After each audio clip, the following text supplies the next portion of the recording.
வணக்கங்க. என் பேர் ரமேஷ். நான் மதுராவில் கிருஷ்ணா நகர்ல இருக்கிறேன். பின்னாடி இருக்கிறது என்னோட ப்ராப்பர்ட்டி. இத நடிகர் கஞ்சா கருப்புக்கு 2021 நான் வாடகைக்கு விட்டேன். முதல் 2 வருடங்கள் அவர் வாடகை ஒழுங்கா குடுத்தாரு. அடுத்த வருடம் தொடர்ந்து அவர் வாடகை குடுக்கவே இல்ல.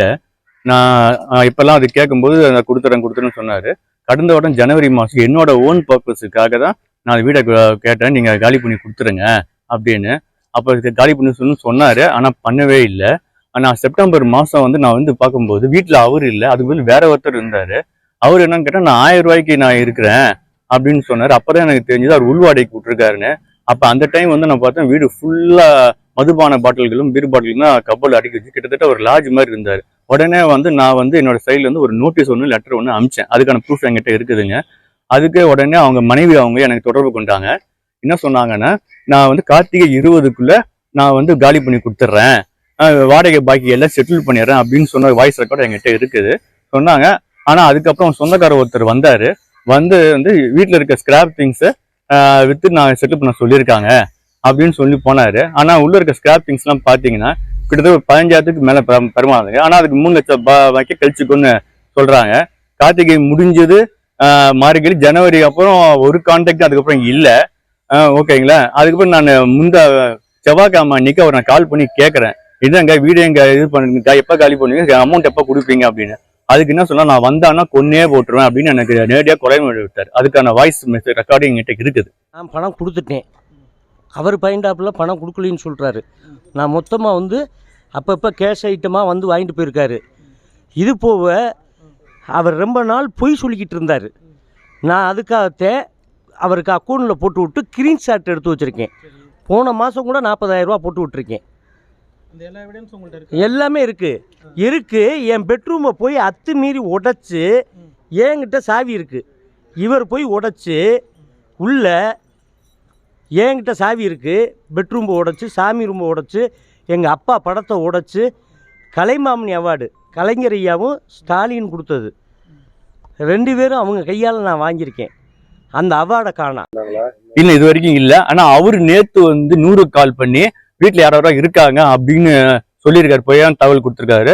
நேற்று எஸ்ஐ வந்தாரு. நான் தான் வீட்டுல இருந்தேன், பெயிண்டிங் ஒர்க் நடந்துட்டு இருக்கு, நான் ஷிஃப்ட் பண்றதுக்கான ரெடி பண்ணிட்டு இருக்கேன். அப்போ அவர் பார்த்துட்டு, ஆமாப்பா ஜென்யூனான இதுதான் அப்படின்னு சொல்லிட்டு அவர் கண்ட்ரோல் ரூம் சொல்லிடுறேன், இன்ஃபார்ம் பண்ணுன்னு போயிட்டாரு. இன்னைக்கு காலையில திடீர்னு கிட்டத்தட்ட ஒரு 9 பேர் குண்டாஸ் மாதிரி ஊர்ல இருந்து வந்திருக்காரு, இன்க்ளூடிங் கஞ்சா கற்பும் வந்திருக்காரு. வீட்டை உடைப்பேன் அப்படின்னு சொல்லி மிரட்டிருக்காரு. பெயிண்டர் வந்திருக்கா, அவர் வெளியே இருந்து அவரு பூட்டை உடன்னு சொல்லி அவரை வலுக்கட்டாயமா போஸ்ட் பண்ணியிருக்காங்க. எஸ்ஐ கூப்பிட்டா நீ வாங்கினா, நான் சொல்லிட்டேன், சார் கொலை மட்டும் விட்டுருக்காரு, 9 பேர் குண்டாஸ் இருக்கும்போது என் உயிருக்கு பாதுகாப்பு இல்லை, நான் வரமாட்டேன் அப்படின்னு சொல்லி நான் 100க்கு காவல் கம்ப்ளைண்ட் ரைஸ் பண்ணிருக்கேங்க. மனைவி சொன்ன உடனே மனைவி பேசினாங்க பாத்தீங்களா, அப்பயே பாட்டில காலி பண்ணிட்டாங்க. ஆனா வீடுகள் பாத்தீங்கன்னா குப்பை மாதிரி இருக்குது. அவரு சொல்றாரு, நான் கடந்த மாசம் வரைக்கும் வாடகை கொடுத்துட்டு இருக்கேன் அப்படின்றாரு. ஆனா அவங்க மனைவி வாடகை பாக்கி இருக்குன்னு சொன்னது என்கிட்ட ப்ரூஃப் இருக்குது. வீடை பாத்தீங்கன்னா பல நாட்கள் வழங்காத வீடு மாதிரி தான் அதை வச்சிருக்காங்க. அவரை உள்ள ரேஷன் கார்டை காணா, ஆதார கார்டை காணா, அதே மாதிரி பேங்க் செக் புக்கை காணா, என்னென்னத்தையோ காணாமாக்கி அந்த வீட்டுக்குள்ளே நீங்கள் பார்த்துருந்தீங்கன்னா உங்களுக்கு அது தெரியும். உடைச்சி போட்டு அவளை நாஸ்தம் பண்ணி வச்சுருக்காங்க.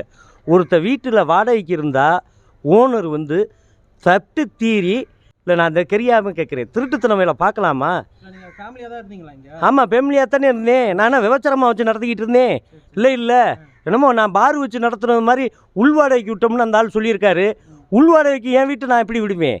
என் பொருள் இப்போ காணாமல் போச்சுல்ல, எனக்கு தானே இப்போ குத்துது, நான் தானே கத்துறேன், எனக்கு துடிக்குது இல்லை. ஆயிருந்தே இருந்தாலும் தவிர்ப்பு விட்ட பொருளாக இருந்தாலும் கேட்காம எடுக்கக்கூடாதுங்க. நம்ம சொல்லாமல் இல்லாமல் போகிறது தப்பு இல்லையா? சொல்றீங்க, முன்னாடியே நீங்க கேட்கலையா வாடகை? நான் கேட்டுட்டு தான் இருந்தேங்க. இந்தா கொடுத்துருவேன். இல்ல அவர் வீடை காலி பண்றேன்னு நான் சொன்னேன். சரி காலி பண்றேன், காலி பண்ணா போதுன்ற மாதிரி ஒரு ஸ்டேஜ் நான் வந்தேன். அதையும் நான் சொல்றேன், காலி பண்ணியா கொடுங்கன்னு. வீட்டையும் காலி பண்ணாம வாடகையும் கொடுக்காம என்ன ரொம்ப மன உளைச்சல் ஆளாக்குனாருங்க அவரு. 3 லட்சம் ரூபா அவர் தரணும். ஆமாங்க, தரணுங்க. அதுக்குதான் கடைசியா என்ன சொல்றேன், இந்த ஸ்கிராப் எடுத்துட்டு நீங்க கழிச்சுக்கோங்கன்ற மாதிரி சொந்தக்கார மூலியமா சொல்லிட்டு சாவியை கொடுத்துட்டு போயிருக்காங்க சொந்தக்காரத்து மூலியமா. நாங்க திறந்து பார்க்கும்போது தான் தெரிஞ்சது அது ஸ்கிராப். என்ன பொறுத்தவரைக்கும் அது ஸ்கிராப் தாங்க. அவர் சொல்றாரு, அவரு 3 லட்சம் எப்படிங்க கழிச்சுக்க முடியும் அந்த பொருளை? வீட்டை பூட்டி எப்படிங்க? முட்டாப்பைய கூட செய்ய மாட்டாங்க. சாவியை என் கையில அதே உடச்சி எடுத்திருக்காருல்ல, வெள்ளை அடிக்கிறவங்க வேலை பார்த்துருக்காங்க. எடுத்திருக்காங்க. இப்போ இன்னும் ஒரு அகர் பீஸ் வந்து உள்ளே வந்திருக்கு. இது ஃபுல்லாமே பண்ணிக்கிட்டு இருக்காங்க. நான் என்ன பண்ணுறது, ரோட்லேயே போய் படுக்கிறது? காணா போச்சுன்னு உங்களுக்கு எப்போ சார் தெரியும்? இப்போத்தான் தெரியும். இப்போ உள்ளே போய் உடச்சி போக வந்தே, திறந்து விட வந்தே, காவல்துறையை வச்சு நான் உள்ளே போய் பார்க்க வந்தேன். அவர்கிட்ட எவ்வளோ பறந்துருனே. இப்போ போலீஸில் என்ன சொல்கிறாங்க?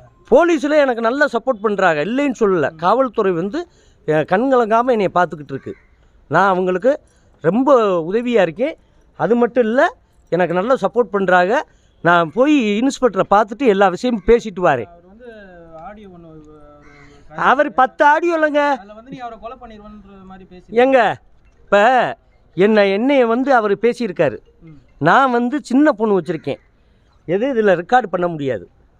அவர் வந்து என்னைய மாதிரியே மிமிக்ரி வாய்ஸை போட்டு ரெக்கார்டு பண்ணி, அவர் வந்து என்னை இப்போ காசு கொடுத்தா எத்தனை மிமிக்ரி ஆர்டிஸ்ட் இருக்கேன், அது மாதிரி பேச விட்டு அவர் வேடிக்கை காட்டுறாரு. ஆப்போசிட்ல அவரு பேசுறாரு, நீங்க மட்டும் தனியா பேசுறீங்க.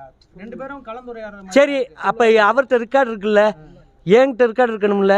என்கிட்ட ரெக்கார்ட் பண்ண தெரியாது.